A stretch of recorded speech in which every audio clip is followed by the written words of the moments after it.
आपको सीधे दिल्ली लिए चलते, जहां पर तीनों सेनाओं के डीजीएमओ प्रेस कॉन्फ्रेंस कर रहे हैं। देखिए लाइव तस्वीरें।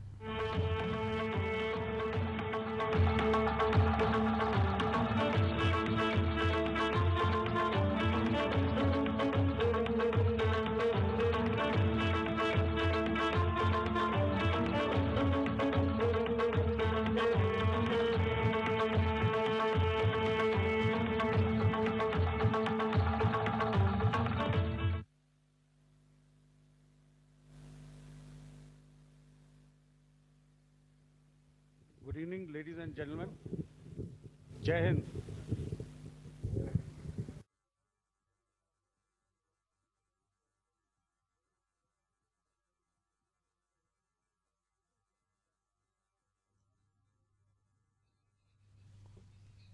तो आपको बता दें, तीनों सेनाओं के डीजीएमओ प्रेस कॉन्फ्रेंस कर रहे हैं और ऑपरेशन सिंदूर को लेकर मामले की जानकारी दे रहे हैं। तो आपको बता दें, तीनों सेनाओं के DGM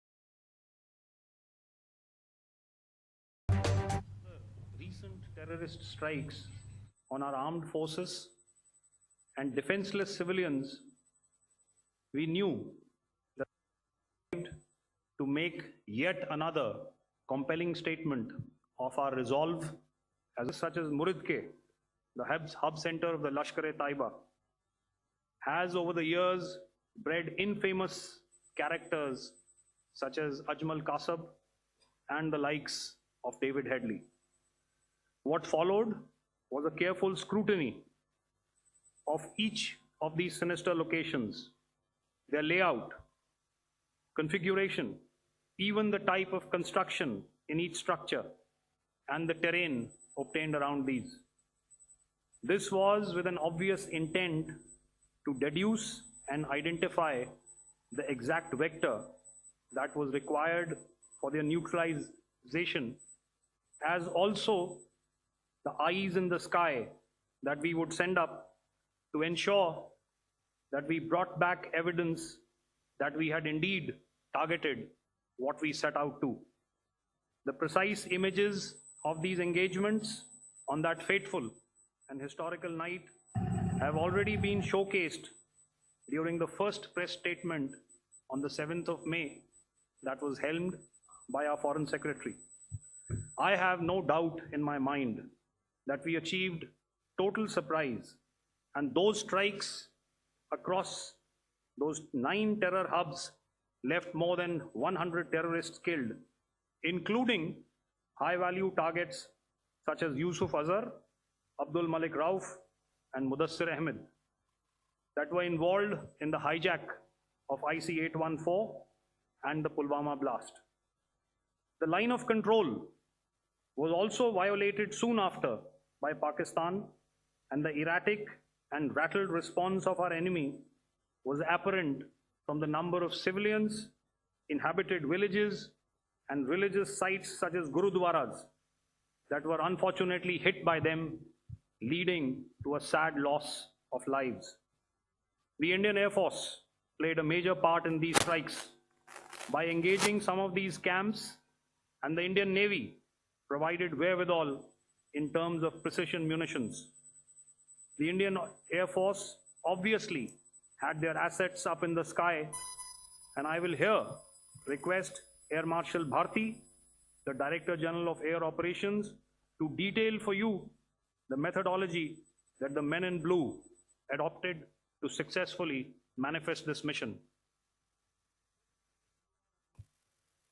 Thank you, Rajiv. A very good evening, ladies and gentlemen. Indeed, is a difficult time that we have to come here like this and brief you. We could have done without this, but we had no choice. As the DGMO has detailed, the event was precipitated by the dastardly act at Pahalgaon. The sequence of events have already been detailed. We carefully selected the targets, and out of the 9 selected targets, the target systems that were given to the Indian Air Force were the notorious training camps at Bhavalpur and Muridke, these being further from the international boundary.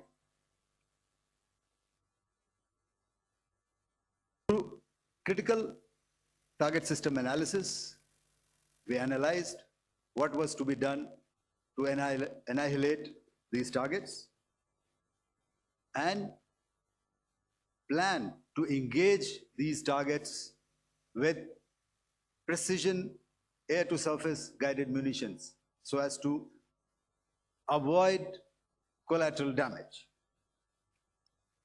The modalities of planning process I will not go through at this instant.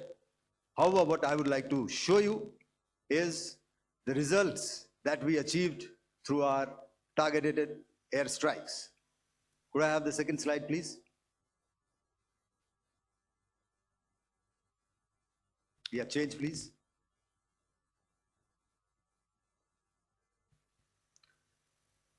Okay. This is what the terror infra at Muridke looks like. If you see, north is as indicated, and to the right is east, where the international boundary lies. Could we have the next slide, please?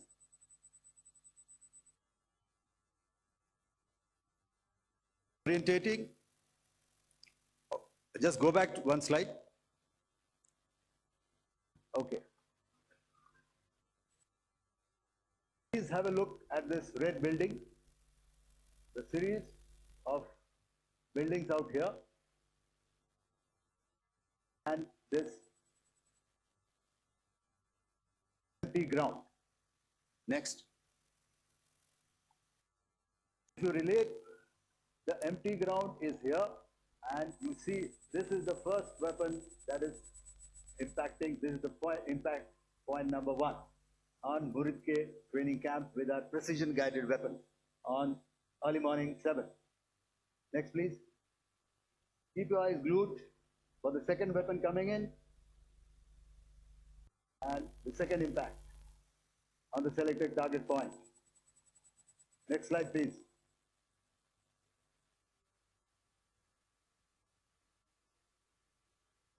Third weapon, third impact. Continue. And fourth weapon, fourth impact.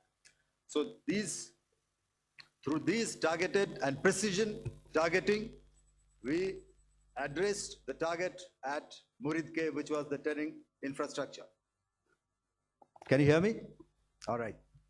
Okay, I'll come closer to the mic. Now we go to the next target, which is the Bhavalpur training camp. Next slide, please. Okay, just wait. So the effect, if you see, the impact point, if I can point out, this is the impact point. The ammunition has gone through the roof and it has created a blast inside, the photographs of which you would have, all of you would have seen. And the red building, after that, there was this double-story building. It has been completely decimated by our precision targeting. Next, please. The target system, which was in the north, a series of buildings. I'll show you how it looked. Next. Completely destroyed by our precision targeting. Next. Now coming to Bhavalpur, this is the target complex that we are dealing with, a fairly large target complex. So we had to carefully choose the points that we needed to address, which were high value and which would meet our stated objectives of eliminating the terrorists. I would like to draw your attention to this red canopy, and in relation to that, I would cover the targets. One target system is a series of buildings here, other one here, and other one out here. Next slide, please. This is how it looked before, and this is how the building looked after the impact of the weapon. And orientation in relation to this red canopy, you can see here. Next, please. Before, next,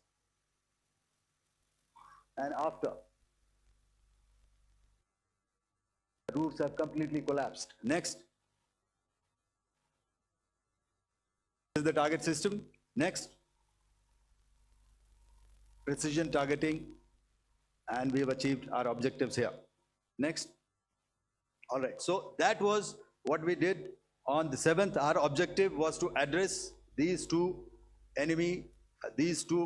terrorist camps, and that we did with precision. And thereafter, we maintained a robust air defense posture, because remember, our objective was to target the terrorists and terrorist infrastructure, not any other infrastructure, not the Pakistani military, not the Pakistani any other infrastructure. So that is what we have maintained on the 7th of May. However, what we saw in the evening of 7th of May, we were saturated with a raid of Pakistani unmanned aerial vehicles and small drones. And these came in waves in our civilian areas, over our military installations, and all of them were successfully intercepted. Few of them did manage to land. However, there was not much damage that they did. And we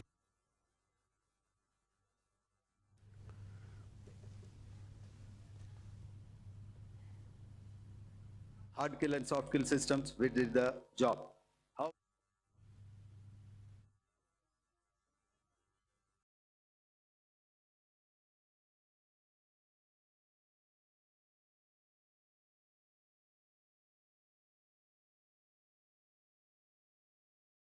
In a quick and calibrated response, that very night, we struck the terrorists.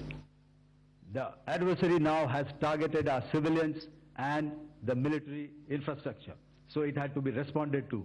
So in a quick and calibrated response, that very night, we struck their radar installations at Lahore and close to Gujranwala, the LYT installation, to indicate to him that we are ready, yet we do not want to escalate. Our fight was with the terrorists and not with the Pakistani military establishment. Thank you. Thank you, Air Marshal Bharti. So, ladies and gentlemen, he's outlined operations not only on the night of 6th and 7th of May, when Operation Sindoor commenced, but also on the subsequent night. Being well aware and familiar with the congenital and impulsive nature of our adversary, and even though we did attempt to reach out and communicate our compulsions to strike at the heart of terror to my counterpart in the immediate wake of Operation Sindoor,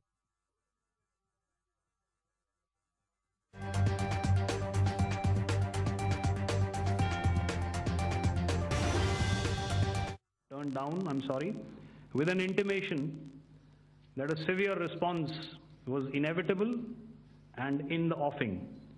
We were, of course, prepared. Operations on the 7th and the 8th, Air Marshal Bharti spoken about.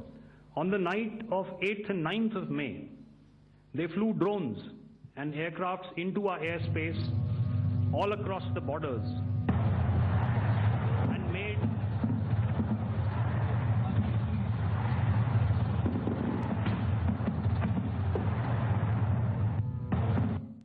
and made largely unsuccessful attempts to target numerous military infrastructure.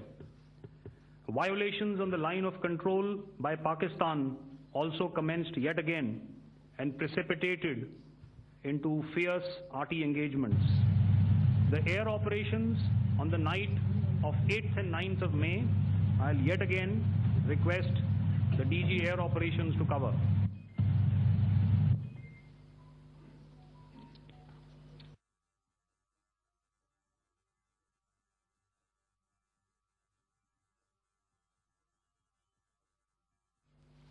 So I just covered what happened on the night of 7th and 8th.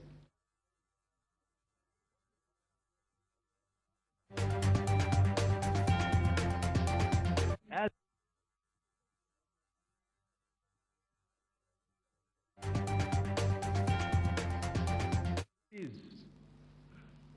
had a mass raid of drones, unmanned aerial vehicles, UCAVs, starting right from Srinagar, going down right up to Nalia. It was a mass raid in waves, and it was relentless. However, we were prepared, and our air defense preparedness ensured that there is no damage on ground or to any of the intended targets that the enemy might have planned for. The difference between 7th night and 8th night was that on 7th night, he sent in his Yiha class of UAVs. However, these UAVs can go some distance, they are armed. However, on the 8th,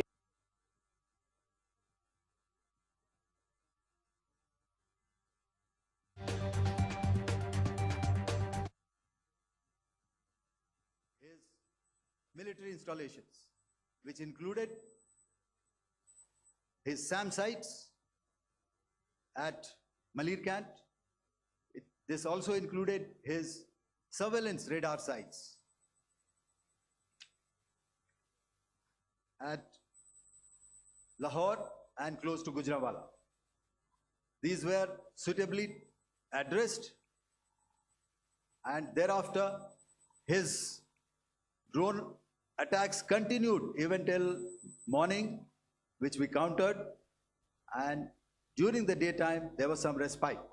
Here I would like to bring out another aspect. What we found was that while the drone attacks were being launched from somewhere close to Lahore, enemy had allowed his civilian aircraft to also continue to fly out of Lahore.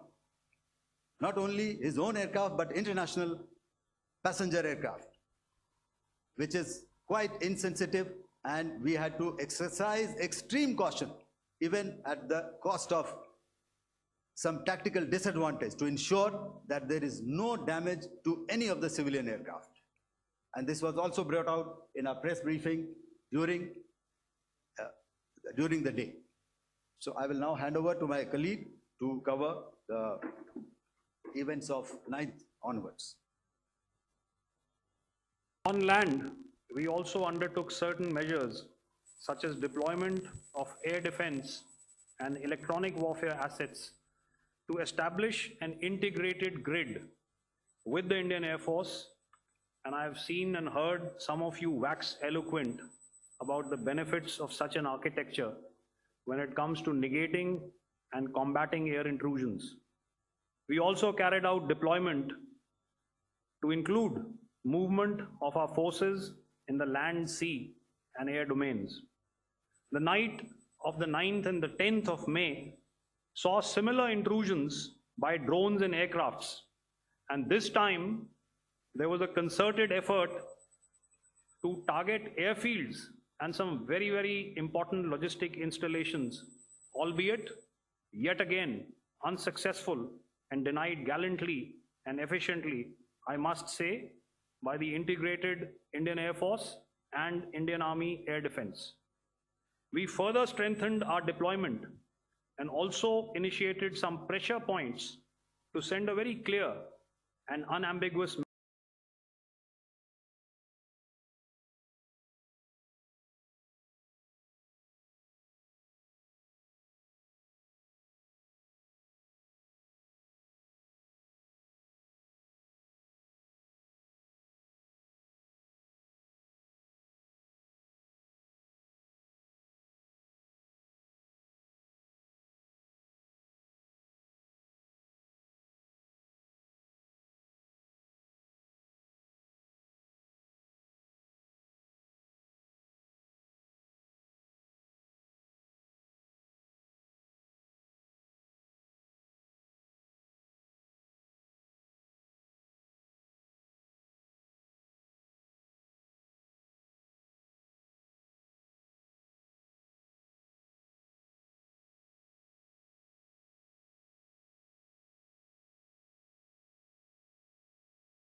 that is immaterial.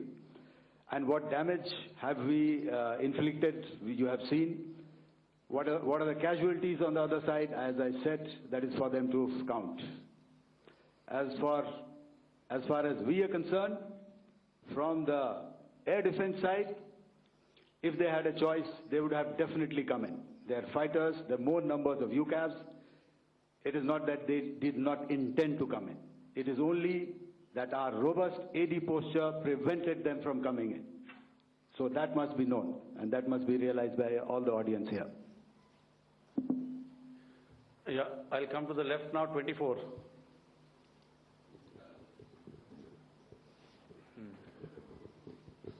Good evening, sir. This is Anuvesh Rath from Z. Sir, I wanted to know on the first briefing, which was done by FS and two representatives from Air Force and Army, you showed a list where there was 21 places in that list. You have stuck 9. Are more operations going to be held? Is Operation Sindoor still on? And the second question, thank you, sir. Thank you so much. And also, I want to congratulate all three of you for a fantastic operation that you guys have done. Thank you so much. Thank you so much for that one question. Yeah. Sir, the question. Unfortunately, Rath, is that your name? I'm sorry. You know, as far as operational details are concerned, I am not in a position to share those right now. But I think I'll take a cue from Pramod. You know, he said towards the end that the Indian Navy is still in a posture that is deterrent. And I have already made it very clear towards the end of what I said that it's only a couple of hours ago that the Chief of Army Staff has carried out a security review, and he's authorized our Army commanders to deal with violations of any kind from across the borders in a manner that they deem fit. So again, to reiterate, the response will be fierce and it will be punitive.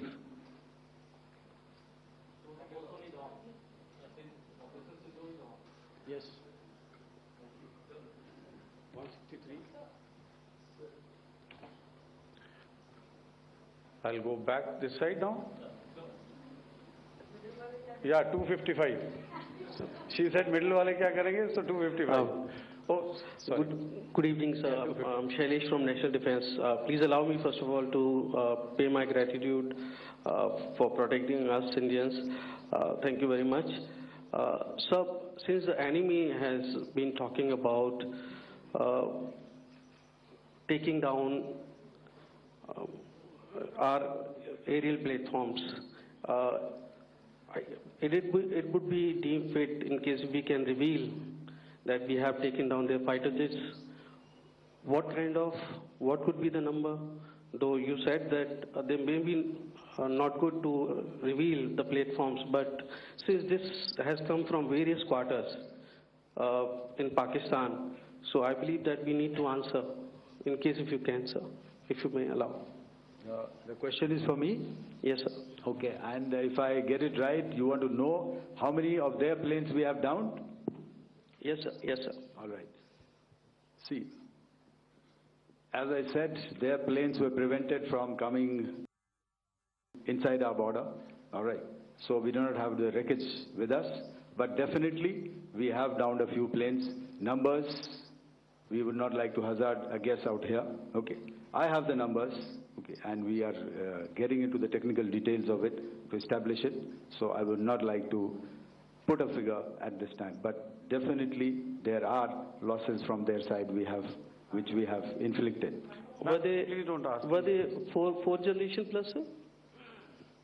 No, see, you're putting words into my mouth. Why do you say fourth generation? Let us make it high tech. और कौन-कौन लोग attend कर रहे थे वो तो आपने देखा ही. तो आप लोग सब समझदार हैं और मुझे ये कहने की ज़रूरत नहीं है कि इन लोगों को कहाँ से सपोर्ट मिल रहा है. अगर नहीं मिल रहा होता तो ऑपरेशन सिंदूर नहीं होता. तो उसी की वजह से है ये ऑपरेशन. तो मेरे ख्याल से मैंने आपके सारे सवालों का जवाब दे दिया है। Ma'am, sir, next is from 17. Sir, मेरा नाम अंजू निर्वाण है, TV9 भारतवर्ष से। सर, मेरा सवाल ये है कि ऑपरेशन सिंदूर में हमारी जो इंडियन नेवी है उसके बारे में सर थोड़ा सा बताएं कि किस तरह की उसकी भूमिका रही, क्योंकि हमने इस दौरान सर देखा कि बहुत सारी स्पेकुलेशन भी रही और ये बोला गया कि कराची तक हमारी नेवी ने ऑपरेशन किया है। तो सर इस पर थोड़ी सी क्लैरिटी चाहिए। और सर हमने कौन कौन से फाइटर एयरक्राफ्ट डाउन किए हैं, अगर उसका भी थोड़ा सा क्लैरिटी मिल जाए तो अच्छा रहेगा। तो मैं आपका पहले सवाल का जवाब दूंगा. I will make few sentences and leave it for your imagination. First of all, as I mentioned, we have quantitative and qualitative edge to deliver a massive blow to our adversary, and we completely dominate in the maritime front. Indian Navy's action is part of the escalation ladder mechanism which we have worked out amongst three services. This time, if Pakistan dare take any action, and Pakistan knows it, what we are going to do. That's all. Okay. आपके सवाल का जवाब मैं पहले दे चुका हूं. आपके सवाल का जवाब मैं पहले दे चुका हूं, इसलिए मैं बस उस तक ही सीमित रखूंगा और इतना कहना चाहूंगा कि आने वाले दिनों में आपको खुद ही पता चल जाएगा और ऐसी बातें छुपी नहीं रहती हैं, तो पता चल जाएगा. So at this time we'll just let it be. Okay, ladies and gentlemen, we have one or two more questions, sir. So, please, they are going to be outside. You can speak to them there also. 104.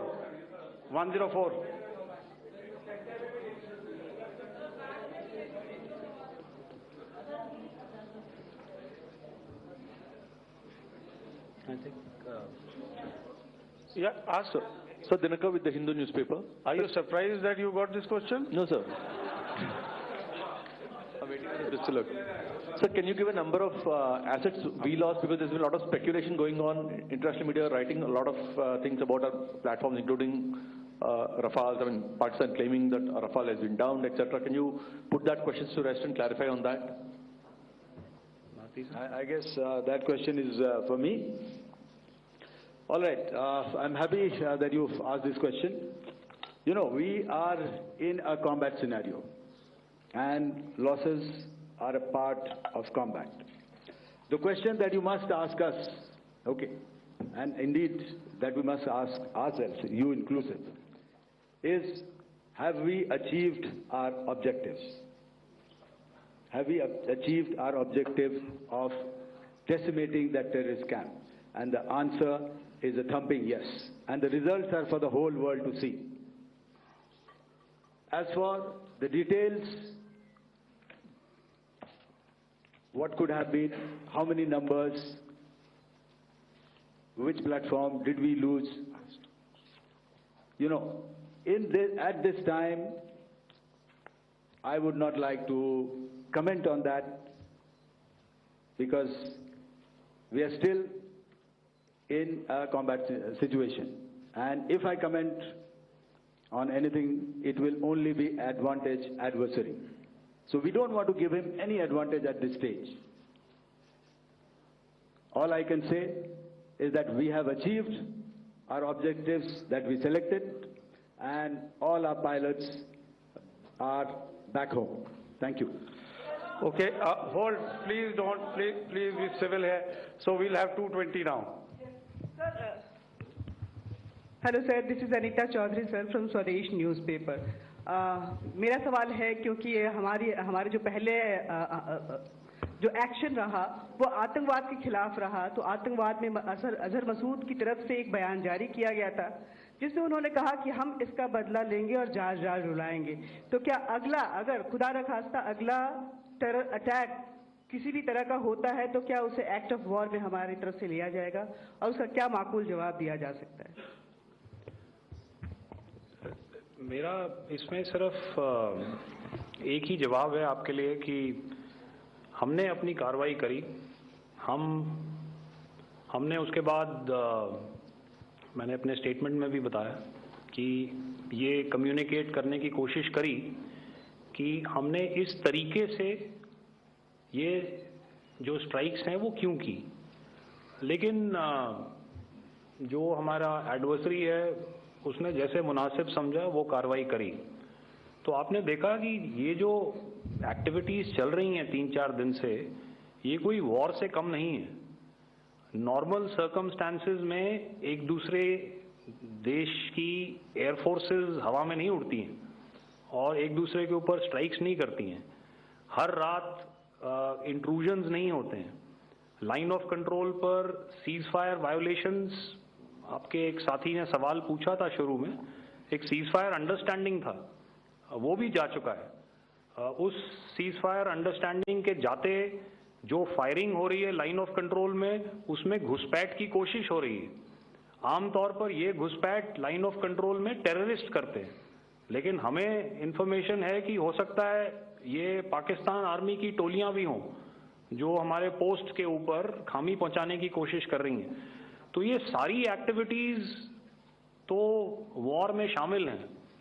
तो ये कहना मुश्किल है कि आगे क्या होगा, वो स्पेक्यूलेटिव जोन में आ जाता है और मैं स्पेक्यूलेट नहीं करना चाहता हूँ। हर एक सिचुएशन अलग होती है और उससे एक तरीके से डील किया जाता है। सर मैं एक सवाल इसका मैं जवाब देना चाहता हूँ, 1 मिनट। सो जो मिलिट्री होता है, our main job is to prevent war and maintain peace and stability. So it is not that our response is a graded response. That means अगर किसी ने किया तो उसको graded उसमें किया। जैसे terrorist action हुआ तो what we did is the terrorist action and we destroyed all the terrorist camps. उसके बाद आपने देखा कि उनने थोड़ा सा कोशिश किया तो हमारे एयरफोर्स एंड आर्मी ने क्या किया, तो मिलिट्री टारगेट्स हैं उनके ऊपर थोड़ा। So our aim is to maintain peace and tell our adversary that you do this and the response will be bloody. Okay. Now, as per the, please, we'll have 166 and 25, and after that, no more, please. Sir, this side. Ladies and gentlemen, please maintain. I request you to please be quiet. Jal Ghai? No. This side, sir. We have only 2 questions left. 166. Yeah, please ask. Sir, I'm Rahul Singh from Hindustan Times, sir. So you were totally on top of the game in the kind of losses you've inflicted on the enemy. I mean, we saw the slides and everything.